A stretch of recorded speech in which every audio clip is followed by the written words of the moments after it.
warahmatullahi wabarakatuh. Selamat datang di video ini.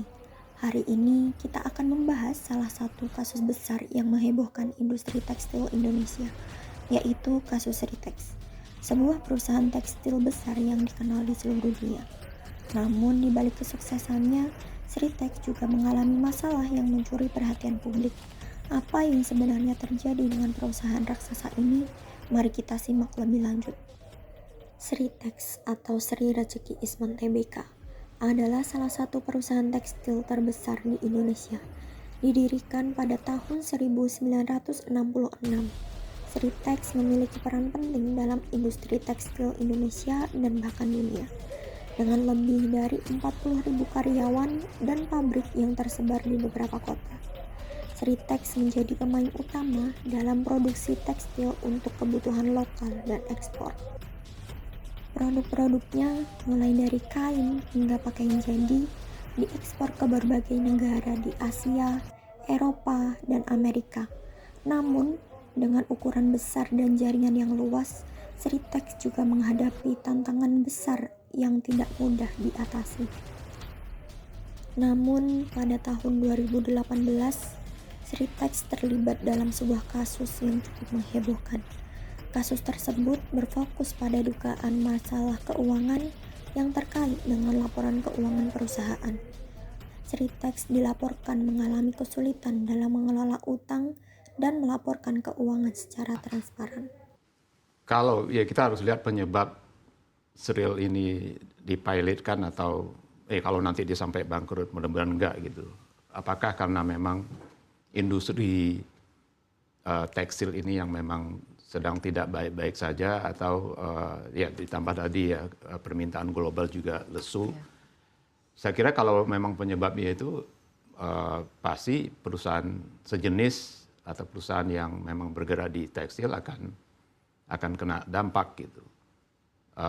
Kalau kita melihat penyebabnya adalah permintaan global yang menurun, kemudian permintaan domestik juga tidak bisa menyerap dan ada barang-barang murah dari China gitu. Itu kan dihadapi oleh semua perusahaan tekstil tentunya.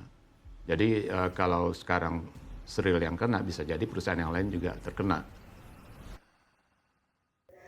Masalah keuangan ini berujung pada penurunan reputasi perusahaan di mata publik dan investor. Banyak pihak yang merasa dirugikan, termasuk para karyawan, pemegang saham, serta mitra bisnis internasional.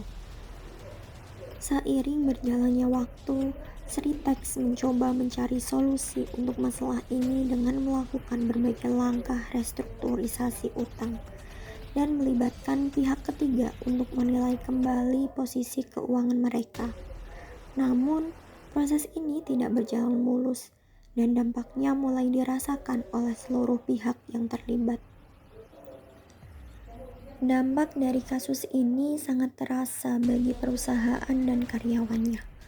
Bagi karyawan, masalah keuangan menyebabkan ketidakpastian mengenai masa depan perusahaan. Banyak yang khawatir tentang pemutusan hubungan kerja atau pengurangan gaji. Bagi pemegang saham, penurunan nilai saham Sritex menyebabkan kerugian besar. Menanggapi krisis ini, manajemen Sritex mengeluarkan berbagai langkah strategis untuk menyelamatkan perusahaan. Salah satunya adalah melakukan restrukturisasi utang, meningkatkan transparansi laporan keuangan, serta memfokuskan diri pada efisiensi operasional untuk mengurangi beban biaya. Selain itu, perusahaan berusaha membangun kembali kepercayaan publik dengan melakukan audit eksternal dan memperbaiki sistem manajemen risiko mereka. Dari kasus Sritex, kita bisa mengambil pelajaran penting tentang pentingnya manajemen keuangan yang sehat dan transparansi dalam laporan keuangan.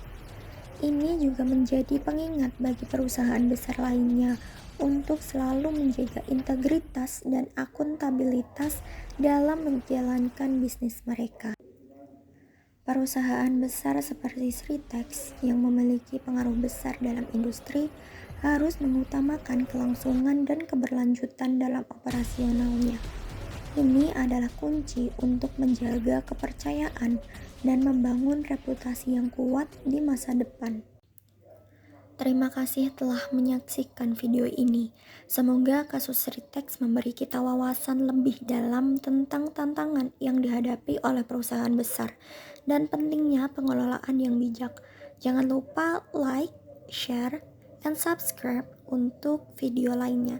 Sampai jumpa di video berikutnya.